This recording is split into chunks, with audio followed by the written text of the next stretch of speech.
would be typical for most families as where their homes were is, I'll just kind of identify it as I understood it at the time, is that we always knew that the First Nations people lived in one area, and the Chinese people who came to work would live across the train tracks, as we described it, in a bunkhouse.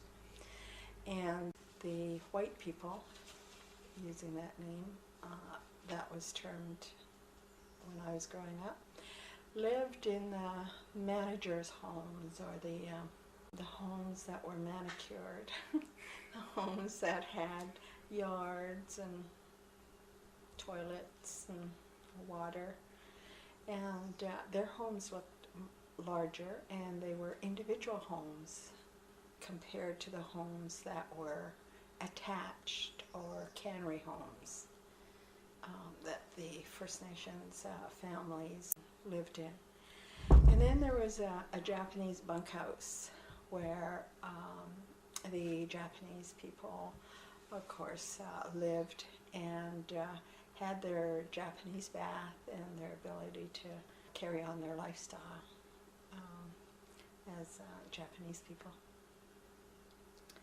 And then on the opposite end, you would find a few First Nations peoples. It would be some Nisga'a families, it would be Wet'suwet'en and Gitxsan, just a handful of people on the other end of the cannery. And so we somewhat knew where we were going to live. It was predestined or designated. And also the other part of it as well in growing up was that we had many visitors walking the tracks.